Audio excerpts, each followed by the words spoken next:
Coucou, c'est Victor. Je tiens à remercier toutes les personnes qui soutiennent mon travail depuis ces dernières années. Vos dons sont indispensables pour faire vivre ce média indépendant. Et je me sens très reconnaissant de pouvoir continuer à apporter de nouvelles idées que je pense utiles à la lutte contre le spécisme, grâce à vous. Et sinon, vous pouvez acheter mon livre « En finir avec les idées fausses sur l'antispécisme » aux éditions de l'Atelier, qui fait un peu la synthèse des réponses à toutes les objections qu'on nous envoie tout le temps dès qu'on cherche à porter l'intérêt des autres animaux. Allez, sans plus attendre, c'est parti pour l'épisode.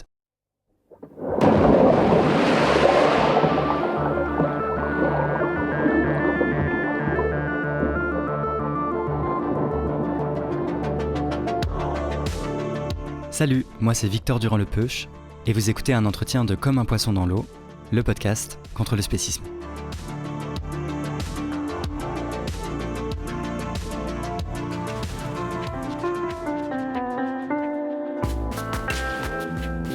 Épisode 42. Brigitte Bardot, désacraliser l'icône. Bon, bébé, Brigitte Bardot. Je sais même pas comment commencer cet épisode, tellement sa mort le 28 décembre dernier a fait exploser quasiment toutes les lignes de fracture politique et réveiller toutes les failles au sein du mouvement animaliste. Je pouvais pas ne pas traiter ce sujet, tant il constitue une excellente occasion de soulever des points majeurs sur lesquels on va revenir dans une série de 3 épisodes. Volontairement, je n'ai pas réagi à chaud, j'ai voulu prendre mon temps pour être sûr de la bonne position à tenir, recueillir beaucoup d'analyses et faire en sorte que les nerfs retombent un peu et qu'on puisse parler de ces questions d'une façon qui nous permette, j'espère, d'avancer collectivement dans la bonne direction. Mais pour être honnête avec vous, je voulais pas faire d'épisode sur Bardot. Je trouve cette figure encombrante et je suis tout simplement saoulé, indigné quand l'antispécisme est renvoyé à elle. Je me souviens même de ma surprise et de mon incompréhension quand j'avais collaboré avec Radio Parleur pour faire un épisode un peu généraliste d'introduction à la question du spécisme pour un public de gauche. Et le co-animateur de l'épisode tenait à soulever la question de notre rapport à Brigitte Bardot, alors que pour ma part j'avais vaguement entendu parler d'elle et que je voyais pas bien le rapport entre ses engagements et le mouvement antispéciste. Elle n'a pas le moins du monde compté dans mon parcours militant, et j'avoue qu'il m'a encore fallu du temps fin décembre pour comprendre pourquoi elle avait pu représenter une telle inspiration pour beaucoup d'animalistes. Je la connaissais presque davantage pour son racisme décomplexé et ses autres discours nauséabonds. Honnêtement, quelqu'un qui désigne les personnes homo comme moi de lopettes de bas étage, travelots de tout poil, phénomènes de foire, je préfère leur réserver une suprême indifférence. Et ce n'est pas qu'une question de se sentir insulté, une simple blessure à l'amour-propre. En tant que queer, on risque à chaque moment de se faire agresser et même parfois tuer, et les discours violemment homophobes ou LGBT-phobes de personnes influentes peuvent réellement pousser des gens à passer à l'acte. Ça joue aussi comme un discours d'intimidation, d'exclusion, de menace. Et c'est évidemment aussi le cas pour ces discours racistes. Les mots autorisent des violences. J'étais tenté donc de penser que la meilleure réaction suite à sa mort était sûrement le silence. Une façon de ne pas s'essouffler et de communiquer que ce n'est pas tellement une actualité antispéciste. Et ça aurait eu l'intérêt de ne pas participer à alimenter la starification. Parce que le fait même que tout le monde parle d'elle en boucle suite à sa disparition alimente en fait le culte de la personnalité. On se focalise sur certaines figures adulées plutôt que de mettre en valeur des collectifs, des personnalités diverses qui s'engagent pour les autres animaux. Cramez vos idoles, je trouve le slogan très juste. Et la personnification à l'extrême des luttes fait selon moi partie du problème. D'ailleurs, on l'a observé à plein, cette adulation problématique dont Bardot faisait l'objet. J'ai entendu parler d'elle comme d'un mythe, comme d'une déesse vivante, et souvent comme d'une idole. 1977, c'est sur la banquise canadienne que Bardot, la star, devient Sainte Brigitte, mère protectrice des animaux. Je rappelle que le terme même d'idole renvoie dans son sens premier à la représentation d'une divinité à qui on voue un culte et une adoration. Et pareil pour le mot icône. Quand les gens faisaient preuve de plus de sobriété, on la décrivait tout de même comme cette grande dame, ce monument de la culture française, une femme angélique, etc. Et cette idée prégnante que c'était une bonne personne, quelqu'un d'admirable, devait beaucoup à la mise en scène de son amour des animaux. Bardot était la mère Teresa des bêtes sans défense. Il y a vraiment quelque chose dans cette sanctification mal placée qui coupe court à la réflexion et à la critique, et qu'il nous faut apprendre à dépasser, à rejeter de façon générale, je dirais. Brigitte Bardot est devenue un mythe Sama Karaki. parce qu'elle a cristallisé à un moment historique bien précis des désirs collectifs en une seule figure lisible. Docteur en neurosciences, autrice de l'ouvrage Contre les figures d'autorité. Donc une liberté sexuelle nouvelle, une féminité transgressive, une idée d'authenticité opposée à l'époque la société industrielle. Donc le cinéma et les médias ont ensuite fait de ce corps, du corps de Brigitte Bardot, de son nom, une signature perceptive qu'on reconnaît immédiatement. Donc avec le temps, cette image, elle se fige en une sorte d'évidence culturelle. Plus Bardot est répétée dans les médias, est citée, est célébrée, et plus elle devient familière, et plus cette familiarité se transforme en valeur. Donc sa trajectoire, elle est relue a posteriori comme un destin exceptionnel. Et ça efface les contextes, les médiations, les contradictions. Donc Bardot n'est pas adorée parce qu'elle a fait ce qu'elle a fait, mais parce qu'elle permet d'incarner une rupture complexe dans une figure simple, mémorisable et affectivement chargée, pour l'époque, positivement donc. C'est vrai, après tout, j'ai beaucoup entendu Bardot a consacré le plus clair de sa vie à défendre les animaux. D'accord, mais en fait j'en connais des dizaines des personnes qui l'ont fait avec sincérité et humilité, et qui ne reçoivent aucun éloge, qui ne sont pas sanctifiées comme Bardot l'a été et continue de l'être. Alors pourquoi elle ? En sociologie des mouvements sociaux, Antoine Dubiot, c'est assez bien étudié le fait qu'il y ait des figures médiatiques, publiques qui émergent pour représenter un mouvement. doctorant en géographie et auteur de l'ouvrage Écofascisme. Et qu'en fait, elles sont jamais pleinement représentatives d'un mouvement à la base, mais plus largement que en fait, il y a des enjeux de pouvoir, il y a des gens qui ont plus de pouvoir et qui arrivent à s'ériger en tant que figure. Ça ne veut pas dire forcément que c'est des personnes malveillantes qui veulent s'approprier un mouvement, mais simplement celles qui ressortent parce qu'elles ont plus le pouvoir de le faire. Ça, c'est un premier stade. Et puis après, on pourrait dire aussi, simplement, dans l'espace médiatique lui-même, il y a des formes de discours qui sont plus acceptables que d'autres et qui font que certaines figures vont être mises en avant et on va les relayer dans l'espace médiatique et public plus largement, là où d'autres figures qui ont un discours peut-être plus critique, en fait, vont plutôt être critiquées, disqualifiées, et on va moins leur donner la parole dans des espaces de très grande audience. C'est vraiment dangereux pour la solidité du mouvement de procéder par peopleisation de l'engagement. J'observe particulièrement ça dans la sphère anglophone, où des célébrités sont beaucoup mises en avant si elles déclarent être véganes. Et souvent, quelques mois plus tard, elles ne le sont plus et sont alors instrumentalisées par les spécistes pour vous dire que, vous voyez bien, le véganisme, c'est pas soutenable. Il s'agit d'une autorité charismatique, pas d'une autorité rationnelle ou scientifique. Sama Karaki. Bardot n'impose pas une pensée structurée en cadre politique cohérent, elle incarne plutôt une cause par son image, son émotion, son indignation. Donc son prestige artistique se transfère vers l'animalisme. Le public va accorder une crédibilité morale à son engagement, pas parce qu'elle démontre des choses, mais parce qu'elle représente. Donc cette forme d'autorité est très puissante médiatiquement, mais aussi elle est fragile et clivante, parce qu'elle attire l'attention sur la cause animale, mais elle peut aussi l'exposer à une personnalisation excessive. Donc ces positions controversées, les positions controversées de Brigitte Bardot, risquent de contaminer la cause elle-même. L'animalisme devient associé à son visage et donc vulnérable à sa chute ou à ses dérives quand elles arrivent. Plus largement, j'ai pas mal regretté que les débats et les désaccords au sein du mouvement animaliste se formulent sur la question « faut-il ou non rendre hommage à Bardot ?» Et si oui, comment ? Le débat était souvent implicitement centré sur le terrain psychologique ou celui de la morale individuelle de Brigitte Bardot, pour déterminer si elle était, oui ou non, une bonne personne. Laissez-moi le dire clairement, ce n'est pas ce qu'on va faire ici. Je ne cherche pas à savoir comment l'archange Saint-Michel a pesé l'âme de Bardot. Je ne cherche pas à mettre sur une balance les accomplissements et méfaits de sa vie. Je m'en fous de savoir si elle ira au paradis ou en enfer, puisqu'elle y croyait. Et donc, exit tous les commentaires que j'ai vus passer sur la base de « tout n'est pas blanc ou noir, les humains sont toujours des êtres complexes, personne n'est parfait », ou encore tout ce qui a été dit sur sa part d'ombre par rapport à sa part de lumière, ou sur ses ambivalences. Je souscris pas non plus aux hypothèses de psychologie de comptoir, cherchant à expliquer ses contradictions, voire excuser ses propos par la sénilité, son expérience de vie difficile, un trouble de la personnalité, etc. D'ailleurs, c'est pas ok d'utiliser la santé mentale d'une personne pour excuser le racisme ou l'homophobie. En réaction à sa mort et aux polémiques dont elle a été à l'origine, Opal, militante pour la libération totale, française d'origine vietnamienne, qui a participé à la création du collectif antispéciste décolonial Bison Volant. il y a de nombreuses personnes qui ont pris sa défense en mettant en lumière ses qualités, ce pourquoi elle a œuvré pour les animaux, et qui ont aussi avancé l'argument des troubles et diagnostics qu'elle aurait reçus comme des explications qui viendraient justifier, voire excuser ces incitations à la haine, notamment raciale. Par exemple, je lisais quelqu'un dire que Brigitte Bardot n'avait tué et violé personne, qu'elle était sous emprise, très certainement avec un trouble de la personnalité borderline, qui l'a conduit à plusieurs tentatives de suicide, et pour finir à la misanthropie.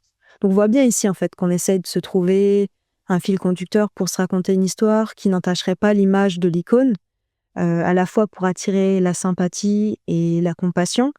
Mais voilà, comme si le fait d'être sensible à la cause animale avec une santé mentale différente et particulière effacerait tout propos et acte discriminant. Et finalement, cet argument de la santé mentale, qui justifie de manière, entre guillemets, bienveillante les exactions de Brigitte Bardot, c'est psychophobe. Pour essayer de définir simplement la psychophobie, c'est un peu comme l'oppression du validisme pour les personnes handicapées. Sauf que ça touche les personnes avec des fonctionnements mentaux et psychiques différents et qui se retrouvent stigmatisées et discriminées pour ça. D'ailleurs, un petit rappel important à dire, c'est que tous les troubles et maladies du monde ne justifient en rien l'incitation à la haine ou la discrimination, quelle qu'elle soit, en plus du fait que ce soit des informations personnelles et privées appartenant aux personnes concernées, c'est pas non plus des étendards d'immunité à brandir. Mais bon, comme certaines personnes aiment à défendre l'idée qu'on doit séparer l'homme de l'artiste, ici, on devrait séparer la femme raciste de l'animaliste et ne voir qu'en Brigitte Bardot la globalité de tout ce qu'elle a accompli et ne pas s'attarder sur quelques polémiques de haine mineure.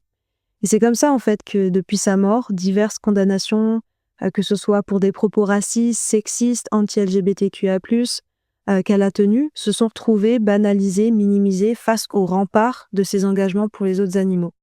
C'est ce cadrage même, psychologisant et un peu religieux, qui a fait dire à certaines personnes que ce serait indécent de, je cite, la traîner dans la boue alors qu'elle est encore tiède.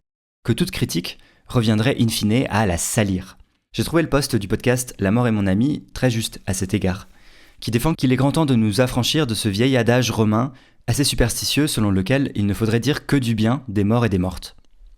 Ses proches peuvent lui rendre hommage en choisissant de passer sous silence les éléments les moins reluisants de sa vie, mais il ne faut pas en faire une règle générale qui s'imposerait à tout le monde. Et ce d'autant moins que Bardot était une figure publique, avec une influence considérable, et les responsabilités qui en découlent. D'un point de vue journalistique, je pense que tout média avait pour exigence absolument minimale de rappeler les faits quant à son racisme accablant. En réalité, ceci n'est pas vraiment une série d'épisodes sur Bardot elle-même. On prend ici prétexte de son cas pour analyser des enjeux politiques beaucoup plus larges qu'il révèle. Aujourd'hui, épisode 1, on va désacraliser l'icône Bardot, rappeler les faits et voir comment le mouvement animaliste a réagi à sa mort. Et spoiler, ça révèle un peu la blanchité structurelle du mouvement. Dans l'épisode 2, on plongera dans la vision du monde de Bardot. Quel type d'animalisme elle défendait? Quelle fondation idéologique à son engagement pour les animaux? Et dans l'épisode 3, on analysera la façon très spécifique dont son animalisme s'est articulé à son racisme. Et ce que ça révèle sur la nécessité de politiser un antispécisme dans un sens antiraciste et décolonial. Vous allez voir, il y a beaucoup à dire sur tous ces éléments et je pense que ça vaut le coup de prendre notre temps pour déplier tout ce qui est en jeu. C'est une excellente opportunité pour évoquer certains risques dont je tenais à parler depuis un moment dans le podcast. Alors allons-y, commençons par le commencement. Bardot était bel et bien animaliste. J'ai vu plusieurs personnes minimiser son engagement, dire qu'elle n'était pas vraiment animaliste, qu'elle agissait par racisme, qu'elle n'a pas accompli grand-chose. Je comprends cette tentation. J'y vois une façon de la mettre à distance, de lutter contre l'idolâtrie, de dire « il nous faut d'autres figures ». Moi-même, j'ai d'abord été tenté par cette lecture.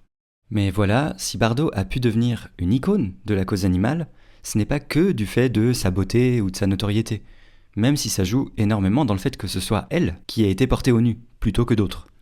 C'est aussi parce qu'elle a vraiment accompli des choses pour les animaux. Et si on veut comprendre comment elle a pu façonner aussi durablement la façon dont on défend les animaux en France, il faut commencer par reconnaître ce fait. Et même, c'est parce que son engagement animaliste était important qu'elle a eu un poids sur l'orientation actuelle des cadrages majoritaires du mouvement. Je dirais même qu'elle a une aura et une influence très forte sur la formulation de l'animalisme contemporain en France. Alors, regardons ça de plus près. Qu'a accompli Bardot pour les animaux? La campagne internationale pour les phoques dans les années 70, qui a mené à l'interdiction du commerce de leur fourrure en Europe, la série SOS Animaux, diffusée entre 1989 et 1991, qui a marqué toute une génération. Beaucoup de personnes sont devenues végétariennes après avoir vu l'épisode sur les abattoirs, par exemple, à une époque où, il faut se rendre compte, les vidéos de L214 n'existaient pas encore. La création de sa fondation, qui a permis un financement durable de refuges, de programmes de stérilisation et vaccination pour des milliers d'animaux errants, de prise en charge d'animaux rescapés de l'élevage. Et c'est une des institutions cofondatrices d'Eurogroup for Animals, qui a un travail de plaidoyer important auprès des institutions européennes, et la fondation a soutenu des textes welfaristes pour réduire par exemple les souffrances des poissons pêchés. Bardot a aussi joué un rôle pour obtenir des avancées législatives. L'obligation d'étourdissement préalable à l'abattage en France, l'interdiction d'utiliser des animaux vivants pour les crash tests automobiles, un rôle aussi dans la visibilisation de pratiques jusque-là banalisées, la corrida, l'élevage intensif, la chasse à courre. Un impact culturel sur la question de la fourrure. Ces campagnes d'affichage et spots télévisés ont contribué au rejet social de cette industrie, même si l'abolition législative en 2021 doit beaucoup à d'autres acteurs, notamment Convergence Animaux Politiques, CAP.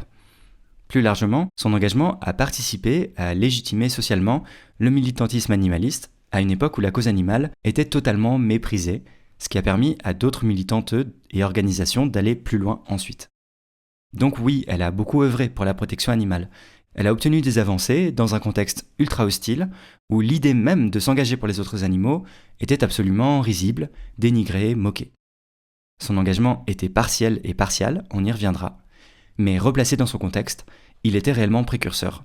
Elle obtenait des victoires à une époque où la cause animale n'existait même pas dans le débat public, où les militantes étaient totalement isolées et ridiculisées. C'est ce qui explique qu'elle est comptée dans le parcours de nombreux activistes de la génération précédente. Pour elle et eux, elle représentait un espoir, dans un désert militant quasi total.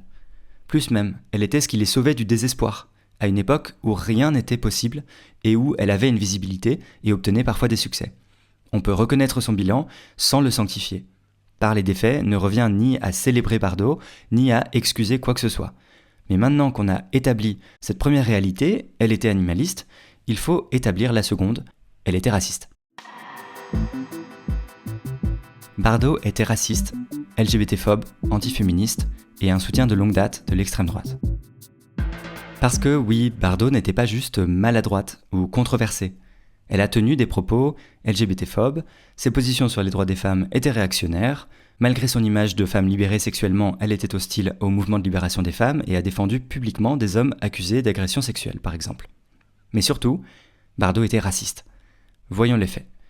Brigitte Bardot a été condamnée 5 fois pour incitation à la haine raciale. 5 fois. Ce n'était pas un accident, c'est pas une maladresse. C'est un engagement répété dans des discours condamnés par le droit. Laïd El-Kibir était une obsession durable chez elle, la cible récurrente de ses propos islamophobes.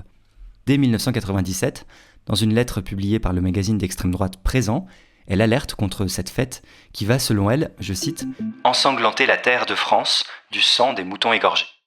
Puis elle écrit « On égorge femmes et enfants, nos moines, nos fonctionnaires, nos touristes et nos moutons. On nous égorgera un jour et nous l'aurons bien mérité. La France musulmane, une Marianne maghrébine, pourquoi pas au point où on en est ?» Près de 10 ans plus tard, en décembre 2006, elle récidive. Elle adresse une lettre à Nicolas Sarkozy, alors ministre de l'Intérieur, où elle réclame que les animaux tués par les musulmans lors de l'Aïd el-Kébir soient étourdis avant d'être saignés. Ce courrier est publié dans le magazine Infojournal et distribué aux sympathisants-sympathisantes de sa fondation. Dans cette lettre, elle écrit « Il y en a marre d'être mené par le bout du nez par toute cette population qui nous détruit notre pays en imposant ses actes. » Cette lettre lui vaut une condamnation en 2008, 2 mois de prison avec sursis et 15 000 € d'amende pour incitation à la haine envers la communauté musulmane. Regardez la rhétorique employée dans ces 2 lettres, à 10 ans d'intervalle. Cette population qui nous détruit, la France musulmane, on nous égorgera un jour. Fantasme d'invasion et prophétie apocalyptique. Ce n'est pas une critique de pratique d'abattage, c'est une rhétorique nationaliste et islamophobe qui désigne une population entière comme une menace existentielle, un danger civilisationnel qui nous menace, qui détruit notre pays, alors que c'est tout autant le leur de pays. Et ce n'était pas que des mots. Bardot a construit des liens durables et assumés avec l'extrême droite française. Comme le rapporte Le Monde, des liens se créent avec le couple Le Pen. Jean-Louis Bougreau, pilier du Front National varois, devient son avocat et celui de la fondation Brigitte Bardot. Un soir de 1992, à Saint-Tropez, lors d'un dîner organisé par Jeannie Le Pen et Jean-Louis Bougreau, Brigitte Bardot rencontre Bernard Dormal. Aux côtés de ce militant, qui occupe des fonctions au front dans les Alpes-Maritimes, la star va affirmer ses convictions politiques. Fin de l'extrait du Monde. À la fin des années 90, elle soutient publiquement les premiers maires FN de grandes villes, Toulon et Vitrolles. Répondant aux questions de valeurs actuelles, médias d'extrême droite, elle déclare « Si Éric Zemmour se présente, ce serait une très belle chose pour la France. » Puis, quand Zemmour défend la chasse, elle lui écrit une lettre ouverte de déception. « J'étais fière de votre courage, de votre sincérité et de votre force, de votre intelligence, » lui dit-elle. Se disant maintenant anéantie et profondément choquée par ces paroles insoutenables. Donc le racisme, le nationalisme, le projet fascisant de Zemmour, tout va bien. Rien de ça ne lui pose le moindre problème avant qu'elle apprenne que Zemmour défend les chasseurs. Dans cette même lettre, elle écrit « Vous voulez sauver la France depuis 6 mois, je veux sauver les animaux depuis 50 ans. Les deux ne sont pas incompatibles. » Les deux projets ne sont pas incompatibles. Celui de Zemmour et celui de Brigitte Bardot. Et quand ce n'était pas Zemmour, c'était Le Pen. Bardot a effectivement appelé à 2 reprises à voter pour le Rassemblement national et exprimé régulièrement des messages de soutien qui normalisaient complètement ce que représente réellement l'extrême droite. Moi, je suis à droite. Je soutiens Marine depuis des années. Vous disiez, il y a une sorte de maillon manquant. La droite classique a disparu. Elle a été remplacée par ce qu'on appelle l'extrême droite. La droite classique n'existe plus. C'est pas du tout l'extrême droite maintenant. C'est la droite. Le mot d'extrême est superflu. Quand vous dites qu'elle a été remplacée par l'extrême droite, ça veut dire que vous vous sentez proche de qui? Du Rassemblement national aujourd'hui? Bien sûr, évidemment. Je soutiens Marine depuis des années. J'ai vu passer énormément de commentaires qui minimisaient tout ça. Des gens qui écrivaient « Elle a fait quelques sorties de route. Personne n'est parfait. Elle était maladroite dans ses formulations. » Non. Le racisme de Bardot n'est pas un détail. Ce n'est pas une sortie de route. Bien au-delà de simplement avoir des préjugés racistes, elle soutenait une vision du monde et un projet politique raciste et nationaliste. Ces discours fascisants sont suffisamment répétés, durables, assumés sur les années, pour qu'on puisse affirmer qu'elle a été une alliée objective de l'extrême droite pendant des décennies, en mettant sa notoriété au service de leurs idées et de leur dédiabolisation. Ces phrases sur l'immigration en témoignent très nettement. Dans son livre « Un cri dans le silence », paru en 2003, elle écrit « Depuis une vingtaine d'années, nous nous soumettons à une infiltration souterraine et dangereuse, non contrôlée, qui non seulement ne se plie pas à nos lois et coutumes, mais encore au fil des ans, tente de nous imposer les siennes. » Infiltration souterraine et dangereuse, l'idée de la soumission, tenter de nous imposer leur culture, c'est vraiment la rhétorique du grand remplacement, de la subversion migratoire, de l'invasion civilisationnelle. Le sociologue Hugo Paletta, spécialiste du fascisme, écrit dans son ouvrage « Comment le fascisme gagne la France », que je vous recommande au passage, je cite « Le mussolinisme et l'hitlérisme, mais aussi la plupart des mouvements de l'extrême droite contemporaine, constituent pour l'essentiel des variétés d'un certain type de nationalisme, qui postule une décadence de la nation, liée à la submersion migratoire et à la subversion marxiste, ou wokiste, dirait-on aujourd'hui, et n'envisage sa régénération que par une vaste opération de purification. » Fin de citation. C'est exactement le discours de Bardot. Décadence nationale, subversion migratoire, nécessité de purification. Et garder cette idée de pureté en tête, elle va souvent revenir. Ces propos ne sont pas juste malheureux. Ils reprennent la structure idéologique centrale du fascisme. Il est d'autant plus important de le dénoncer clairement que le contexte actuel est celui d'une fascisation de nos sociétés. Le processus de fascisation, c'est Antoine Dubiot, les manières diverses, auteur de l'ouvrage Écofascisme, par lesquelles des idées d'extrême droite et des pratiques de pouvoir inspirées de ces idées d'extrême droite se diffusent, se déploient au sein de la société, au sein de l'État, au sein des institutions de l'État. C'est un processus qui a plusieurs facettes. On peut considérer que c'est un peu un parapluie entre les diverses formes de développement de l'extrême droite dans la société, qui tend en fait vers ce qu'on peut qualifier de fascisme. Alors évidemment, il y a toujours plein de débats, de définitions autour de la notion de fascisme, mais il me semble que le voir comme un processus multifacette, c'est la meilleure manière de concevoir la fascisation et le fascisme. Disons que la fascisation a une dimension à la fois idéologique, c'est-à-dire comment les idées d'extrême droite elles-mêmes se diffusent dans les esprits, mais il y a aussi une dimension matérielle. Comment est-ce que des institutions, comment est-ce que des responsables politiques, des personnes en situation d'exercer un pouvoir vont aussi piocher dans ce corpus d'idées pour mettre en place un certain nombre de dispositifs répressifs, etc., qui vont en fait être inspirés des formes de racisme idéologique qu'on retrouve aussi dans les idées fascistes. Il faut voir le processus des deux côtés, idéologique et matériel. Souvent, on réduit la fascisation à un processus seulement idéologique. Ah bah, les idées d'extrême droite progressent, mais on n'explique pas pourquoi. De la même manière, on ne peut pas simplement dire que l'État se radicalise vers l'extrême droite, vers des pratiques qui rappellent le fascisme, mais voilà, il faut réussir à voir les deux ensemble.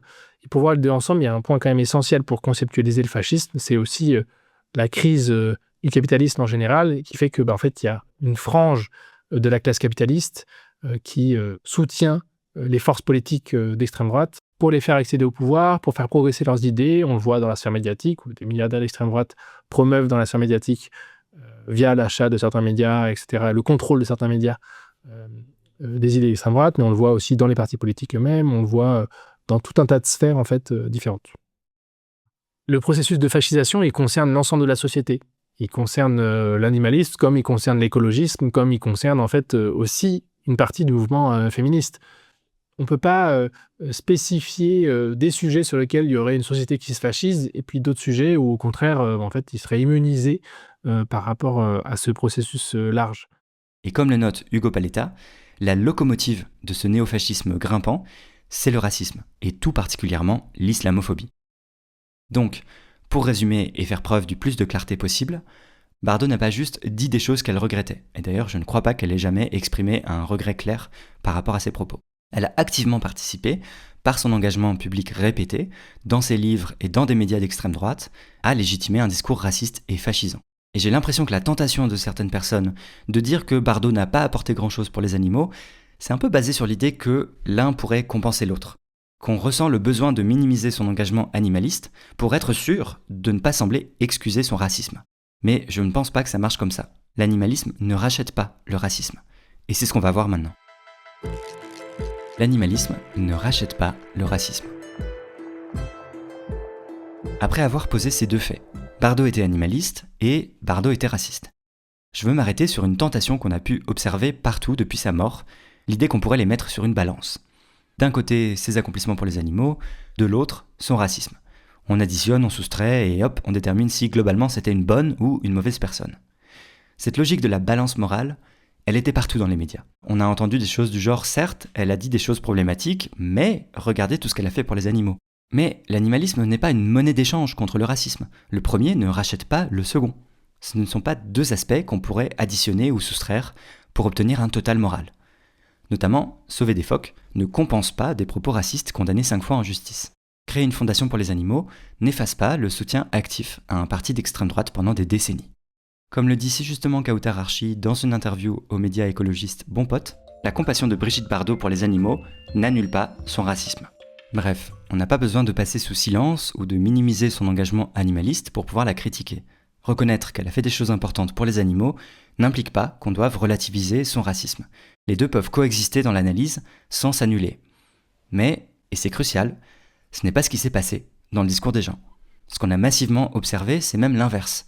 L'utilisation de son animalisme pour relativiser, excuser, voire passer complètement sous silence son racisme.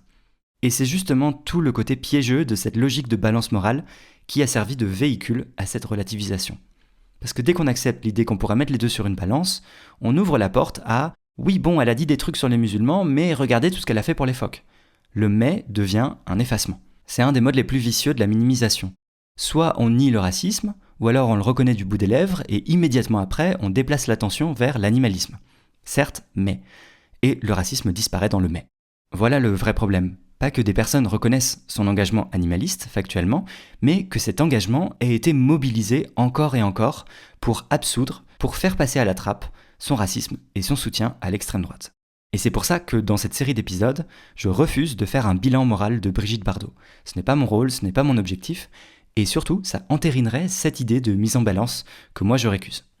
J'ai bien aimé l'approche du chercheur Marc Jaja, Rasbaï sur les réseaux, dans un post sur Instagram suite à la mort de Bardot, où il écrit « Ce qui m'intéresse ici, ce n'est pas la personne, mais la fonction politique qu'elle a occupée et qu'elle continuera d'occuper. » Fin de citation. C'est exactement ça. Pour moi, les bonnes questions à poser sont « Quel rôle a-t-elle joué dans le mouvement animaliste ? Comment a-t-elle influencé ses cadrages ? Qu'est-ce que les réactions à sa mort révèlent du mouvement ? Et sans reconnaître cet engagement pour les animaux, on ne peut pas comprendre l'essentiel. Comment son animalisme et son racisme s'articulent au sein d'une vision du monde qui est celle d'une partie significative du mouvement animaliste.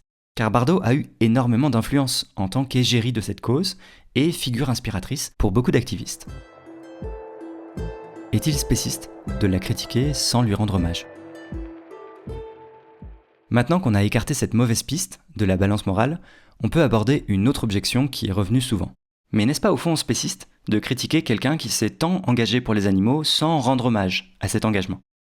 Est-ce que c'est ne pas prendre au sérieux l'importance des autres animaux que, parce qu'elle était raciste, ne pas célébrer Bardot ?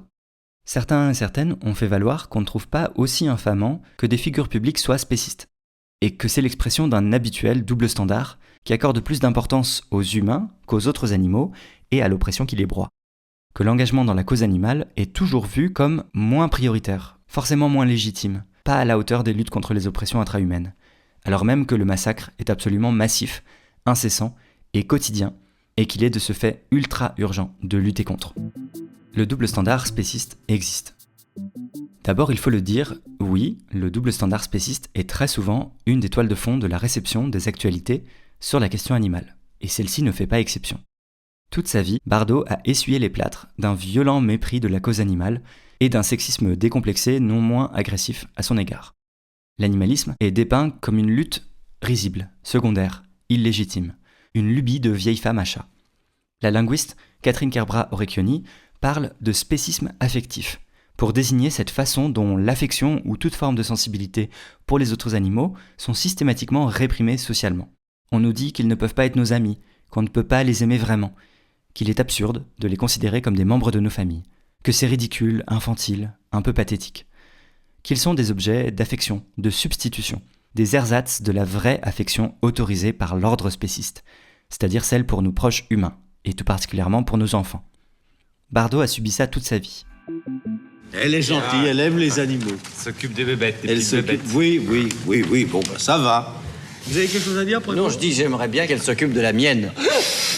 Mais c'est pas... Non, ça s'arrête là. Non, oui, j'espère que ça s'arrêtera là. Une femme qui s'engage pour les animaux, c'est doublement dévalorisé. Parce que femme et parce qu'animaux. Au mieux, c'est attendrissant, ça fait sourire. Au pire, c'est pathologisé ou sexualisé, tourné en dérision vulgaire. Dans tous les cas, ce n'est pas sérieux.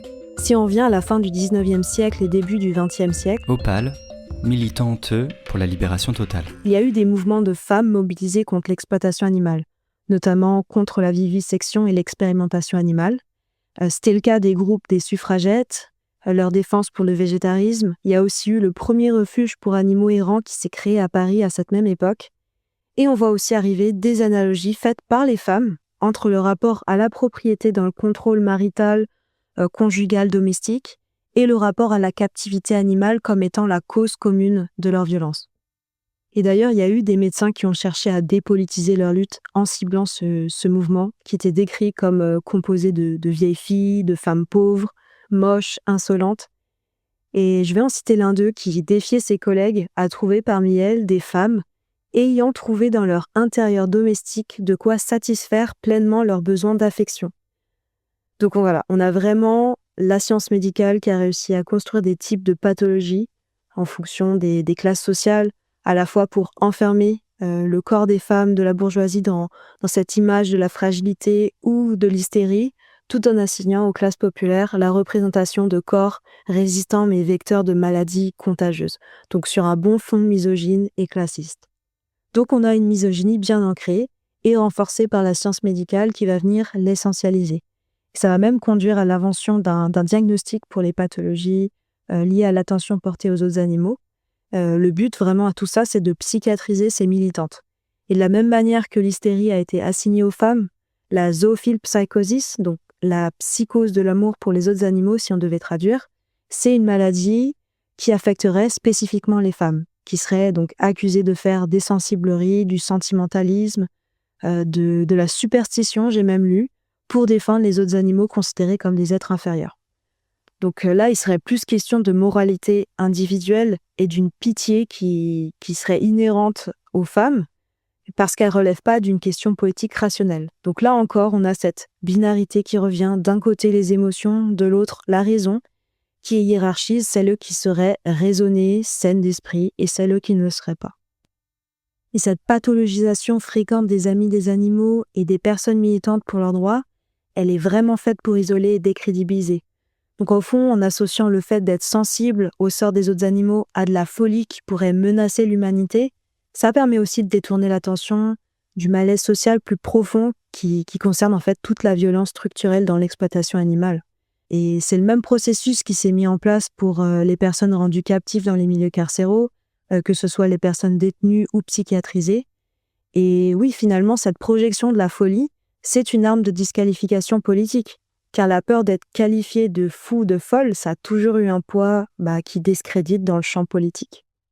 Ce double standard spéciste dont je parlais, cette dévalorisation systématique de l'engagement pour les autres animaux, s'est pleinement déployé dans certaines réactions à sa mort. Par exemple, l'humoriste Florence Mendez, avec un mépris dégoulinant pour la cause animale, a écrit dans un post, je cite, « Elle peut avoir allaité des bébés phoques et branlé elle-même des pandas, autant vous dire qu'avec ses propos de vieille raciste, j'en ai rien à carrer de la mort de Brigitte Bardot. » Mais, et c'est important, dans le cas de Bardot, ce n'est pas vraiment le double standard spéciste qui explique la plupart des critiques qu'elle a reçues. Il s'est même passé quelque chose d'inédit qui me donne espoir. Beaucoup de médias ont tendu un micro ou interrogé des antispécistes pour analyser le cas Bardot. Et on a beaucoup moins que d'habitude eu droit à des conclusions généralisantes du type « Vous voyez bien que la cause animale c'est un truc de raciste ». Au contraire, le réflexe de certains médias qui ont bien traité la question a été de solliciter des chercheuses ou militantes antispécistes engagées aussi dans les luttes antiracistes. Ensuite, quand on voit que de nombreux antispécistes réagissent pour dénoncer le racisme de Bardot, difficile de soutenir que ce serait par double standard spéciste, non ? Ces personnes prennent la cause animale très au sérieux, et c'est parce qu'elles la prennent au sérieux qu'elles refusent de la voir articulée au racisme. Plusieurs personnes ont très bien expliqué le problème, avec l'argument selon lequel on célèbre régulièrement des gens engagés pour les humains malgré leur spécisme, mais on refuse de célébrer des gens engagés pour les animaux à cause de leur racisme. En voulant dénoncer ici un deux poids deux mesures, cet argument en crée en fait un autre. Il met sur le même plan des choses difficilement comparables et fait une fausse symétrie. Comme le dit la philosophe Sarah Zanaz, en réponse à un post de Pierre Rigaud qui, tout en critiquant Bardot, renvoyait un peu symétriquement la gauche carniste dans les cordes, en arguant que jamais n'est reproché à quelqu'un de gauche de manger des animaux, Sarah lui répond « On ne met pas sur le même plan aimer les personnes de gauche pas véganes et honorer la mémoire d'une facho notoire. Ça ne fait que diluer le problème Bardot et déplacer la cible morale vers la gauche carniste alors que ce n'était absolument pas le sujet. » Voilà le problème. Cette symétrisation met au même niveau la participation passive au spécisme et la militance active pour le fascisme. Alors que c'est pas comparable. La philosophe Katia Faria l'a très bien formulé sur Facebook. La comparaison pertinente n'est pas avec ceux qui participent simplement à l'oppression spéciste, en consommant des animaux par exemple, mais avec ceux qui travaillent activement à soutenir et normaliser ce système. Et elle poursuit, Bardot n'a pas fait des commentaires discriminatoires ponctuels. Elle a décrit les personnes LGBT+, comme phénomène de foire, affirmé que la France était envahie par les musulmans, épousé l'ex-conseiller de Jean-Marie Le Pen, soutenu pendant des décennies l'univers lepéniste et accumulé plusieurs condamnations pour incitation à la haine raciale. Ce n'est pas une figure polémique, ni un simple rouage du système. C'est une militante active de l'extrême droite française, dont les traits animalistes ne peuvent être séparés de son agenda politique réactionnaire. Et de même, l'activiste Alice Verlaine-Corbion a fait remarquer sur Facebook encore « Ici avec Bardot, on est dans une dimension de malveillance et d'orientation/récupération de toute la cause animale vers la suprématie blanche qui est d'un niveau stratosphérique et qui va faire du mal à la cause animale et à nos démocraties pendant des années et des années. » Bref, le racisme de Bardot allait bien au-delà du racisme ordinaire et ne peut pas être comparé à la participation passive de quasiment toute la société au spécisme, même si les conséquences de cette participation sont effroyablement meurtrières et d'une ampleur gigantesque. Dernier point de réponse, mais pas des moindres, Alice Verlaine-Corbion explique que, je cite, « Dans nos cercles militants, ce n'est pas au nom du spécisme généralisé qu'on minimiserait le travail de Bardot pour les animaux, mais bien au nom de son zèle très spécifique à mépriser activement et publiquement des groupes humains, au point de préférer soutenir des partis fascistes, faisant énormément de mal aussi aux animaux. » C'est vrai qu'en soutenant l'extrême droite pendant des décennies, Bardot a certainement causé un tort immense à la cause animale elle-même. par rapport à ce qui aurait pu être obtenu avec le même niveau d'engagement, mais sans sa défense du racisme et de l'extrême droite. Quand on saisit pleinement que toutes les oppressions sont liées et s'alimentent mutuellement, sont tissées ensemble par ce même principe, distinguer des vies qui comptent et celles qu'on peut détruire, on voit mieux l'ampleur des dégâts d'une telle approche. Même si des vies animales sont sauvées au passage, et bien sûr ça compte, cela ne justifie rien quand on cause en parallèle un tort immense via le soutien à des politiques suprémacistes qui, dans leurs principes, instaurent l'inégalité entre les vies. Détail très significatif qu'ajoute Alice encore, tous les postes de militantes racisées, y compris celles qui sont antispécistes que j'ai pu lire ces derniers jours, s'alignent plutôt sur mon type de raisonnement. En tant que concernés, ils et elles pèsent un peu mieux que nous les conséquences concrètes et désastreuses d'une lutte animaliste à la Bardot, c'est-à-dire paramétrée en tout point pour aggraver le racisme, et donc les logiques générales de hiérarchisation des vies. Je pense que lorsqu'on n'est pas directement concerné par une oppression, il est souvent sage et pertinent d'écouter les personnes mieux informées sur ces questions lorsqu'elles nous disent de prendre au sérieux un sujet. On a tendance à ne pas se rendre compte de l'importance que revêtent les oppressions dans la vie de celles qui les subissent, quand on ne les éprouve pas soi-même. Et ça génère de notre part des biais très importants et dont les conséquences peuvent être vraiment néfastes. Il me semble qu'il y a ici deux choses Kautar Archi, qui sont confondues. sociologue et autrice de l'ouvrage « Ainsi l'animal et nous ». Ce qui est confondu ici, c'est la perspective idéaliste, ce que nous espérons, là où nous espérons arriver, l'horizon politique que nous espérons atteindre et qui peut se formuler de manière très simple, à savoir parvenir, réussir politiquement à rendre infamant le fait de ne pas avoir mené une vie végane. Et cette tension vers l'horizon idéal est pris dans les filets, si je peux dire, d'une vision plus stratégique. La vision plus stratégique, c'est déjà dans un premier temps de comprendre que la question animale, que les personnes qui se revendiquent de l'animalisme, si encore on utilise cette très grande et très vaste catégorie, au sein de la société, ça pèse quelque chose comme à peu près 3%. Donc oui, c'est objectivement juste et très simplement compréhensible de dire que le fait de ne pas respecter la vie des espèces animales ne pèse pas grand-chose. Et la question, c'est donc comment est-ce qu'on arrive à augmenter ce pourcentage ? Comment est-ce qu'on arrive à construire cette situation dans laquelle tout d'un coup, une personne qui décède, et une personne qui décède après avoir mené une vie pleine de repas tout fait de viande et tout fait de sang, comment est-ce qu'on parvient à construire cette situation où ce type de pratique devient une pratique jugée ou construite et perçue comme infamante. Donc moi, je partage la colère ou l'embarras, je ne sais pas vraiment comment dire. Nous sommes, je crois, nombreux à être d'accord sur cette perspective de l'idéal, mais la question, c'est la stratégie. La question, c'est comment est-ce qu'on construit une société où se déploie cette guerre culturelle, où tout d'un coup, la question du rapport à la vie des animaux devient un élément déterminant quant à la perception sociale, quant à la réputation, quant aux critiques qu'une personnalité est susceptible de supporter. La blanchité du mouvement animaliste. Donc, je ne pense pas que ce soit contestable de ne pas rendre hommage à Bardot, et encore moins de rappeler les faits et de la critiquer. Et je trouve même que c'est légitime d'avoir beaucoup mis l'accent sur son racisme et son suprémacisme de toutes sortes. En revanche, je trouve beaucoup plus contestable les réactions qui ont fait l'inverse, l'encenser sans rien dire sur son racisme et sur ses autres positions nauséabondes. Pourquoi tant de monde a-t-il eu du mal à voir le problème ? Pourquoi les hommages ont-ils minimisé, euphémisé, voire passé sous silence son racisme ? Il faut qu'on dézoome un peu, car ce n'est pas qu'un problème Bardot, c'est un problème du mouvement animaliste lui-même. Les hommages sans nuance. La quasi-totalité de la protection animale a encensé Bébé sans les rappels nécessaires et alimenté les cadrages contestables où son engagement animaliste viendrait absoudre son racisme. PETA a décrit dans un communiqué Bardot comme une ange pour les animaux. Reta Hutin écrit pour 30 millions d'amis « C'était notre précurseur à tous, une alliée fidèle qui manquera terriblement à tous ceux qui aiment et défendent les animaux. » Pas mal de sanctuaires, d'associations centrées sur certains secteurs de l'exploitation animale, ont adopté la même tonalité d'éloge sans nuance.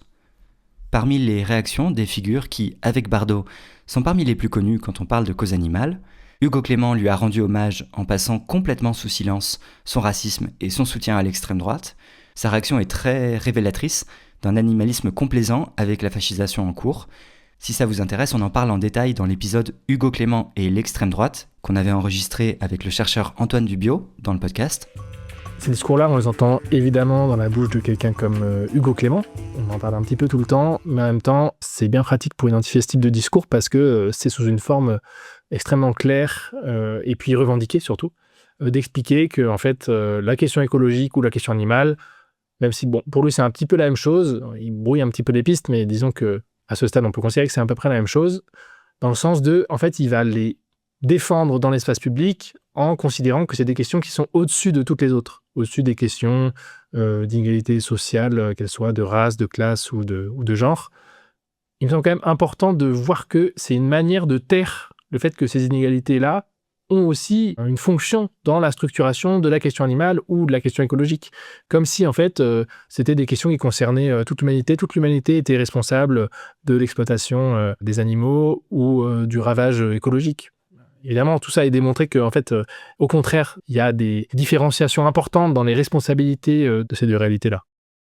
Et Hugo Clément, il représente vraiment très bien cette forme d'animalisme dépolitisé qui met toute forme de question politique à distance, et en particulier la question du racisme, et qui en fait en fait un enjeu secondaire par rapport à la question animale.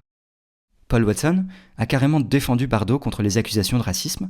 Il a dit en répondant à un média télé « Je crois que ce qui m'a dérangé, entre autres, c'est qu'elle ait été accusée de racisme, parce qu'elle a dit que les gens de l'île de la Réunion étaient des sauvages. Or, ce qu'ils faisaient, c'était passer des crochets dans le museau des chiens et les traîner vivants dans l'eau pour attraper des requins. Et ça, c'était effectivement sauvage. Elle n'a fait que dire les choses telles qu'elles étaient, et elle a pourtant été poursuivie pour propos racistes pour avoir dit ça. » La réaction d'Aymeric Caron a été plus surprenante, eu égard à sa conception habituelle d'un antispécisme politisé et convergent. Il a préféré lui rendre hommage en expliquant « Aujourd'hui, je laisse de côté les déclarations polémiques, je ne retiens que son engagement précurseur. » Avec des figures comme Antoine Dubiot, Brigitte Bardot, Paul Watson ou Hugo Clément, je pense qu'il y a quand même un point aussi important, c'est de se rendre compte que c'est des figures qui sont mises en avant médiatiquement, qui sont identifiées comme les figures représentatives de l'animalisme. Mais en fait, leur rapport à la base militante, il est plus conflictuel que ça. Et c'est pas forcément les seuls représentants qui pourraient être mis en avant. Et sauf que ça l'est pour plein de raisons médiatiques qui en fait n'ont aucun rapport pour le coup avec l'animalisme. C'est que c'est des gens qui en fait ont une assise médiatique déjà importante au moment où ils portent ces combats-là. Bon, alors le cas de Paul Watson est un petit peu plus particulier, mais le cas de Brigitte Bardot ou le cas d'Hugo Clément en sont des bons exemples. Et puis, il y a tout un aspect d'économie des médias eux-mêmes, de comment ils fonctionnent, qui est mis en avant, pour quelles raisons, par quel réseau la personne peut avoir, etc., qui, en fait, sont les éléments les plus déterminants pour que ces personnes-là soient mises en avant. Et finalement, on retrouve dans la base du mouvement animaliste et du mouvement écologiste, vu que ces figures sont amalgamées comme représentantes des deux, on retrouve au contraire des critiques assez fortes et des rejets assez forts de ces figures. Ça ne veut pas dire que c'est des rejets unanimes, loin de là. C'est plutôt certaines franges politisées de ces deux mouvements qui vont porter les critiques vis-à-vis de ces figures. Mais on ne peut pas les passer sous silence. Et on sent bien qu'au moment de la mort de Brigitte Bardot, il y a eu ces formes de clivage importants qui se sont manifestées. Euphémiser ou excuser le racisme. Plus largement dans le mouvement, même chez les personnes qui ont évoqué le racisme de Bardot, ça s'est souvent fait d'une façon qui l'euphémisait, voire l'excusait. On a beaucoup pu lire de ci de là que personne n'est parfait, on a tous dit des choses qu'on regrette, Brigitte Bardot a tenu des propos forts et déplacés, mais, dérapage, déclarations polémiques, sorties de route, elle n'a jamais été raciste ou homophobe, juste maladroite parfois dans ses formulations à l'emporte-pièce, etc. Tout ce vocabulaire minimise systématiquement. Il transforme un engagement politique raciste assumé en simple erreur de communication ou de formulation. 5 condamnations pour incitation à la haine raciale, mais non, c'est juste qu'elle avait un fort caractère. J'ai beaucoup lu aussi chacune ses opinions politiques. Alors certes, factuellement, chaque personne a ses propres opinions politiques, c'est un peu trivial, mais dans ce contexte, c'est juste une façon de relativiser à quel point ces opinions-là sont dangereuses, voire immorales. qu'elles sont partie prenante d'un système de domination qui tue des gens. Dire chacune ses opinions face au racisme et au soutien actif à l'extrême droite, c'est vraiment du relativisme mal placé. C'est une façon de plus d'édulcorer ce que ça représente et ce que ça implique réellement. Certaines ont même explicitement appelé à dépolitiser. En écrivant « Ne parlons pas de politique pendant un moment, rendons hommage à l'être complexe et complet qu'elle a été ». Comme si on pouvait séparer Bardot de ses engagements politiques. Comme si le racisme et le soutien au Front National pendant des décennies étaient des détails secondaires qu'on pouvait mettre entre parenthèses. Ce n'est bien sûr pas propre au mouvement animaliste. Beaucoup de médias mainstream ont réagi de la même façon. D'ailleurs, le site Arrêt sur Image a publié une excellente analyse intitulée « Mort de Brigitte Bardot et certains médias omirent son racisme ». Le succès de Brigitte Bardot dans l'espace public, Antoine Dubiot. On ne peut pas vraiment le dissocier aussi d'un certain état de la société française, du fait que c'est une société qui est imprégnée de racisme et ce de manière quand même assez croissante, en tout cas dans la politisation de la question raciale. En fait, il y a une montée des idées d'extrême droite qui fait que dans la réception médiatique de sa mort, c'est une question qui a été relativement peu adressée dans les médias dominants, et y compris les médias de gauche dominants, en fait. Les médias type l'Humanité, etc. C'est pas la première chose qui a été mise en avant. Alors que dans une génération peut-être plus jeune, plus peut-être politisée sur des questions de racisme en particulier, la première chose qui a pu ressortir, c'est le fait que c'est quelqu'un qui était ami avec Jean-Marie Le Pen et puis qui a promu dans l'espace public des idées d'extrême droite. Certes, pas de manière la plus visible, c'était pas la chose sur laquelle elle s'exprimait le plus, mais c'était quand même quelque chose d'assez net et explicite de sa part. Tout ça n'est possible que parce que l'espace médiatique français baigne dans le racisme. Et de fait, ça légitime le fait de dissocier son racisme, qui en fait finalement n'est pas si exceptionnel que ça, de son animalisme, comme si en fait c'était pas deux dimensions constitutives de la même personne, de sa même posture politique générale.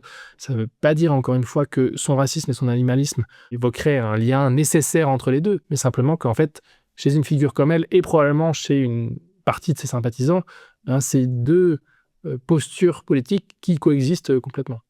Cette réaction a été d'autant plus forte dans certains espaces du mouvement animaliste qui ont d'autant plus à cœur les actions positives accomplies pour les autres animaux.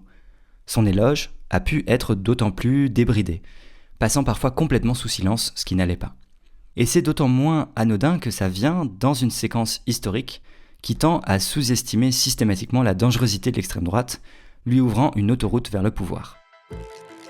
Un point commun entre des positions politiques différentes, la blanchité. Ces réactions ne viennent pas toutes du même endroit politique. Aymeric Caron, par exemple, défend habituellement un antispécisme politisé, ancré à gauche et convergent avec d'autres luttes. Hugo Clément se présente comme apolitique, juste défenseur des animaux et de l'écologie, dans un centrisme dépolitisant qui fait le jeu de l'extrême droite. Il y a, très minoritaire, des politisations explicitement à droite. De rares animalistes crient au wokisme avec les médias réactionnaires et décrivent le fait de dénoncer l'islamophobie ou plus largement le fait d'articuler l'animalisme avec des positions antiracistes comme des excès de l'antispécisme. L'auteur d'ouvrages animalistes David Chauvet, par exemple, publie dans Causeur, un média d'extrême droite, où il reprend tout le lexique réactionnaire, wokisme, islamo-gauchisme, racialisme, et dans un article publié quelques mois avant sa mort, Cuisinera-t-on Brigitte Bardot à la sauce woke ? Il utilise sa figure comme argument contre les accusations de gauchisme, en écrivant ironiquement « Dites à Brigitte Bardot qu'elle est woke ». Autrement dit, Bardot prouve qu'on peut être animaliste et de droite. Le même Chauvet qui, dans une autre tribune dans Causeur, dénonçait les antispécistes islamo-gauchistes trop complaisants sur l'abattage rituel. Pour une critique de ce concept tout pourri, je vous renvoie vers l'article du site Les mots sont importants, aux sources de l'islamo-gauchisme, de Laurent Lévy. C'est d'ailleurs révélateur. Causeur ne s'intéresse à la cause animale que pour alimenter son islamophobie. Le reste du temps, le média produit les caricatures des véganes les plus abjectes et infondées. Bref, c'est uniquement quand ça peut alimenter sa propagande raciste qu'un animaliste est autorisé à s'exprimer dans ses colonnes. Gauche, centre dépolitisé, droite assumée, et pourtant toutes ces réactions font l'impasse sur le racisme de Bardot. Au final, ce qui traverse ces différentes positions, c'est la blanchité. Dans l'histoire de la philosophie, Myriam Baafou, la blanchité, c'est pas du tout un concept qui est très vieux en fait, c'est même assez récent. Qui réalise une thèse sur la co-construction des catégories de races et d'espèces sous la modernité coloniale. Je pense aux travaux de Charles Mills là, sur le contrat racial, où justement il explique que la blanchité, c'est une espèce de tour de passe-passe universaliste. C'est-à-dire qu'en fait, sous l'appellation de personnes blanches, petit à petit, on en est arrivé à comprendre quelque chose comme personne humaine. C'est-à-dire qu'en fait, l'humanité, dans son sens le plus universel, là, on rentre même pas encore dans la critique antispéciste, mais vraiment l'idée, on va dire, assez moderne que l'humanité ou les humains nécessitent ou ont besoin ou doivent avoir de la dignité, de la reconnaissance, une valeur intrinsèque, qu'ils ont des droits fondamentaux. En fait, tout ça, pour Charles Mills, et pas que, pour beaucoup de penseurs et penseuses critiques de la blanchité, ces lignes politiques-là, en fait, elles suivent les contours de la blanchité. C'est-à-dire qu'elles ne s'appliquent plus, en fait, en dehors de cette subjectivité-là. Et c'est ça, la blanchité est un rapport dominant. C'est-à-dire que c'est pas juste une culture blanche au sens où il y aurait des pratiques, des codes, des habitus qui feraient qu'il y a un groupe qui puisse se reconnaître en tant que groupe, bien que bien sûr il y ait ça, c'est la dimension sociologique de la blanchité. Mais il y a une dimension qui est aussi beaucoup plus politique, puisque la blanchité, c'est un rapport qui est dominant, puisque c'est un rapport qui peut en fait se permettre de nier le monde en se pensant le seul sujet. Et ça, pour Mills et pour tellement d'autres philosophes, sociologues, etc., c'est un drame politique, en fait. Et c'est pour ça que la lutte antiraciste, que la lutte décoloniale, et qu'en fait, moi, je viendrais à dire, toutes les luttes pour la justice sociale, en vérité, doivent mettre au centre de leur agenda cette déconstruction, en fait, là, à la fois de la centralité du sujet blanc et de son universalisme prétendu. Le philosophe Charles Mills parle d'ignorance blanche pour désigner une construction sociale. Ce n'est pas juste un manque d'information, c'est une façon structurelle de ne pas vouloir voir le racisme et ses conséquences. Exactement comme les carnistes, qui ne veulent pas se rendre compte qu'ils mangent des animaux tués injustement. Les personnes blanches sont socialisées à ne pas voir ou à minimiser le racisme. Et ce n'est pas de la bêtise ou de l'ignorance au sens ordinaire. C'est une production active d'ignorance, un refus structurel de prendre au sérieux le racisme. Pourquoi on s'en fiche un peu finalement quand on est blanc ? Pourquoi on trouve ça pas si important, pas si grave, presque un détail qu'on peut passer sous silence pour respecter l'âme de la morte ? Parce qu'on a le luxe de ne pas se sentir concerné. Le racisme ne nous touche pas frontalement, on peut choisir d'y penser ou pas. Le 7 janvier, là, il y a René Good qui a été tué Myriam Bafou. Par la milice armée, la faction armée ICE, donc qui aurait le but de, je sais même pas c'est quoi le but officiel, accepté, de juguler les flux migratoires illégaux, voilà, au sein des États-Unis. A priori, j'imagine qu'il se présente comme ça. Dans les faits, c'est la traduction d'un pouvoir autoritaire et dictatorial, en fait, sous la forme de personnes armées qui sévissent de manière hyper arbitraire dans les rues et les villes des États-Unis, en prenant pour cible, en particulier toutes les personnes qui sont suspectées d'avoir un statut irrégulier, et donc par définition, des personnes qui sont principalement des hommes noirs, latinos et arabes, musulmans, puisque la catégorie aux États-Unis de musulmans, elle est aussi hautement politique. Et en fait, depuis le meurtre de René Good, qui est donc une femme blanche, on a vu sur les réseaux un tollé absolument monumental, alors que, et loin de moi l'idée de vouloir relativiser ce meurtre, il faut absolument le dénoncer de la même manière que tous les autres, mais justement, c'est dans la partie de la même manière que tous les autres que ça pose problème. En fait, on se rend compte, moi j'ai fait un peu des recherches, que ICE tue des gens depuis 2018. Donc en fait, il y a en tout cas ces entités-là qui ont pour but de juguler encore une fois les flux migratoires un peu en mode cow-boy Far West, c'est-à-dire sans aucune forme de respect juridique ou de la loi et du droit. On a en fait un amoncellement de cadavres de personnes racisées qui leur sont directement imputables. Or, c'est aujourd'hui, donc depuis le 7 janvier-là, que la milice ICE est dénoncée de la manière la plus explicite, comme justement la traduction d'un pouvoir despotique actuellement en place, parce que en fait, c'est une personne blanche qui en a fait les frais. Et les personnes qui prennent la parole aujourd'hui sont majoritairement blanches dans cet espace-là. Et beaucoup de postes ou de productions de personnes racisées ont justement dit non pas c'est pas grave et tout va bien, mais en fait, il vous a fallu ce moment-là pour vous réveiller, en fait. Et ça, c'est un triste exemple de solidarité blanche. Et je crois que ça a été le mieux résumé peut-être par J.D. Vance. Donc lui, J.D. Vance, c'est le vice-président des États-Unis, qui est aussi un homme d'extrême droite et qui rentre dans la galaxie fasciste, en fait, qui est actuellement au pouvoir là-bas, et qui lui a qualifié donc le tireur, qui aurait dû être mis sous examen, puisqu'on a les vidéos quand même, et qu'on sait très bien que c'est un meurtre qui n'est absolument pas justifiable. Il a qualifié ce tireur comme quelqu'un qui devrait bénéficier, qui a bénéficié et qui bénéficiera d'une, je cite, immunité absolue. Et je trouve que ce terme d'immunité absolue, en fait, donc là, c'est la traduction la plus débridée, la plus exubérante, mais en fait, elle traduit quelque chose qui est déjà présent dans l'idée de blanchité. C'est-à-dire que dans la blanchité en tant que rapport social, il y a l'idée que les personnes blanches sont par définition immunes, en fait, d'une certaine forme de violence ou de responsabilité politique. Et ça, je crois que c'est déterminant, à la fois dans la discussion sur Bardot ici, mais de manière beaucoup plus générale, en fait, dans toutes les discussions antiracistes qu'on a. Et ça s'applique à la fois dans des rapports interpersonnels et à la fois dans des espaces dans des échelles, beaucoup plus macro, en fait, comme on le voit actuellement avec le meurtre de René Good. Si on part du principe que, justement, les personnes blanches ont un rapport d'immunité, ça veut dire qu'il va falloir faire beaucoup de travail pour démontrer qu'elles sont coupables de quoi que ce soit. Et ce rapport d'immunité, moi, je le traduis un peu différemment, mais c'est encore une fois le même vocabulaire. Et ça, Donna Haraway, par exemple, en a beaucoup parlé, c'est un rapport d'innocence. En fait, la blanchité, elle entre dans le monde avec un rapport d'innocence. Et c'est pour ça que j'aime beaucoup l'expression « on montrait pas de blanche », par exemple. Parce qu'on a vraiment l'idée qu'on n'a pas... Et ça, c'est tout un imaginaire et une rhétorique et une symbolique aussi qui est très forte. La blanchité, la neige, la pureté, l'immaculée, la Vierge Marie, enfin voilà. On a beaucoup de symboles qui vont dans ce sens-là et qui aujourd'hui continuent en fait de maintenir cette vision où la blanchité, elle est principalement vue comme une non-position, en fait. Une non-prise d'opposition et une neutralité. Quand on ne politise pas la question animale, quand on ne l'articule pas aux autres luttes, on ne s'interroge pas sur les structures de pouvoir qui traversent nos sociétés. On reproduit mécaniquement la blanchité du mouvement. On peut, sans que cela nous pèse, faire les innocents, ne pas voir le problème, et donc attendre que les personnes concernées nous expliquent, encore et encore. On a eu de la chance, franchement, que les activistes antiracistes aient si bien fait le travail, et que même les militantes racisées, pas activement engagées dans le mouvement antispéciste, n'en aient pas fait une occasion de critiquer l'animalisme en général. Je ne crois pas avoir vu de réaction de personnes racisées qui ont justement utilisé la figure de Bardot pour réasseoir leur spécisme. Et je pense que ça, c'était une bonne preuve d'intelligence justement du débat, parce qu'on aurait pu dire « Ah bah puisque Bardot représente, ou en tout cas est un symbole de votre lutte est pourrie jusqu'à la moelle en fait ». Et personnellement, j'aurais compris qu'on puisse penser ça et écrire ça.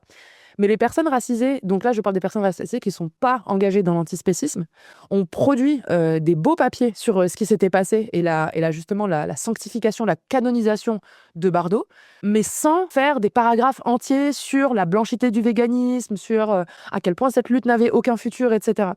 Et ça, je crois que c'est, il faut le dire, aussi l'œuvre du travail des véganes et des antispécistes racisés, en fait, qui ont toujours un discours qui est extrêmement minoritaire, qui ne sont pas du tout les personnes à qui on fait appel quand il faut parler d'antispécisme, qui sont dans une grande solitude, parfois vis-à-vis de leur propre milieu, donc leur milieu militant, mais aussi leur milieu familial, cette espèce de tension entre tradition et modernité, qui est une tension qui est tout à fait coloniale, par ailleurs. Donc je crois qu'on a quand même évité des choses qui auraient pu être pires que ça. Et au sein des sphères antispécistes et antiracistes, je crois que pour nous, et moi en tout cas j'en fais partie, il y a eu vraiment une grosse colère et grosse tristesse. Ouais. Parce que la blanchité du mouvement a des conséquences réelles, concrètes. Une exclusion de personnes qui vivent ces oppressions dans leur chair tous les jours, qui se trouvent rejetées, dégoûtées d'un milieu animaliste, muet sur ces questions, qui vivent des micro-agressions, du racisme, et qui ne se reconnaissent pas dans les figures encensées, dans les récits qui construisent la perception commune de l'engagement animaliste. Comme le dit très justement le collectif Sentience Nanterre, dans un post que je trouve excellent, je cite « Nous sommes profondément choqués par les honneurs et la vénération dont Brigitte Bardot fait l'objet. Ces réflexes bourgeois et élitistes, imprégnés de morale chrétienne, participent à la béatification d'une personne décédée qui, à ce titre, ne devrait plus être tenue responsable de ses actes passés pour se voir absoute de toute faute, comme si de bonnes actions pouvaient effacer le reste. Cela empêche les militantes invisibles et invisibilisées de voir leur travail quotidien ainsi que leur juste et légitime place reconnue au sein des mouvements antispécistes. Nous souhaitons que tous puissent s'engager pour les animaux sans penser qu'au nom de cette cause, nous acceptons les oppressions et les discriminations de quelque nature que ce soit. » En effet, quel message est-ce que ça renvoie à toutes les militantes, et elles sont nombreuses, qui vivent au quotidien le racisme, l'homophobie, les conséquences de la fascisation? On leur dit que c'est pas si important, qu'on se fiche des conséquences bien réelles de ces oppressions. On normalise ce qu'il était déjà bien trop et qui explique que l'extrême droite soit au pouvoir dans de plus en plus de pays et aux portes du pouvoir en France. Je partage le constat que le mouvement animaliste Opale est très peu politisé sur cette nécessité de comprendre l'imbrication d'oppression dans la société. Militants, eux, qui naviguent dans les sphères écoféministes et d'écologie décoloniale. Et je pense que c'est important aussi de recontextualiser ce qu'on entend par mouvement de la libération animale en Occident, qui s'est majoritairement forgé sur des bases théoriques, académiques, universitaires, de personnes au statut et de classes privilégiées, souvent des hommes blancs intellectuels d'ailleurs. et certains sont même considérés comme les pères fondateurs, donc c'est pas un hasard. Et on retrouve, à mon sens, encore une fois, ce rapport à la position morale valorisée. Ça me semble aussi important de rappeler que les mouvements de protection animale mainstream, grand public, ils ont suscité pas mal de polémiques. Par exemple, connus à l'international, on a PETA, et dans leur position, on retrouve ce validisme très banalisé dans pas mal de leurs campagnes militantes, où par exemple, elles ont instrumentalisé l'autisme comme conséquence de consommation de produits laitiers, où elles ont aussi été épinglées pour l'hypersexualisation dans leurs affiches militantes, en reprenant des codes sexistes et hétéronormatifs, l'usage de corps minces, valides, de femmes blanches qui sont dénudées dans la rue pour promouvoir un régime végétarien. Enfin voilà, c'est des exemples parmi d'autres. Mais oui, Brigitte Bardot a peut-être beaucoup milité pour la protection des autres animaux, mais elle était explicitement opposée à la libération totale. Là où elle ne défendait qu'une seule cause, c'était les animaux et uniquement les animaux. Et si pour certains et certaines, on s'est déjà demandé mais pourquoi d'autres mouvements de justice sociale se méfient autant du mouvement de défense des droits des animaux et véganes, le cas de l'idéalisation, je dirais même l'idolâtrie de figures comme Brigitte Bardot et d'autres figures bien sûr, c'est malheureusement un très bon exemple.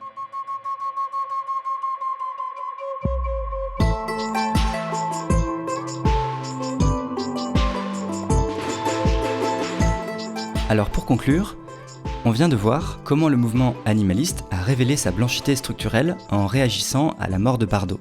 Ignorance blanche, euphémisation du racisme, exclusion des personnes racisées, tout ça fait système.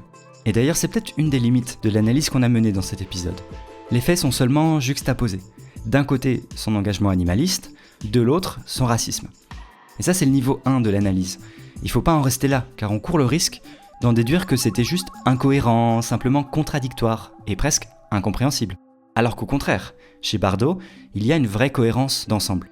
Une vision du monde qui lui permette d'articuler son animalisme et son racisme. Pour comprendre comment elle en est arrivée là, il faut donc descendre d'un étage. Plonger dans sa vision du monde, une vision du monde suprémaciste. Quelles sont les fondations idéologiques qui rendent possible cette articulation ? Comment sa croyance en l'humanité et en l'animalité structure tout son animalisme ? Voilà ce qu'on analysera dans le prochain épisode, le 2e de cette série sur Bardot. Avant de se quitter, petit résumé des idées importantes de cet épisode. Bardot était une vraie militante animaliste avec des accomplissements concrets, notamment des avancées législatives et des campagnes importantes menées par sa fondation. Bardot était également raciste, LGBT-phobe et un soutien actif de l'extrême droite. 5 condamnations pour incitation à la haine raciale, lien durable avec le FN, soutien à Zemmour et Le Pen.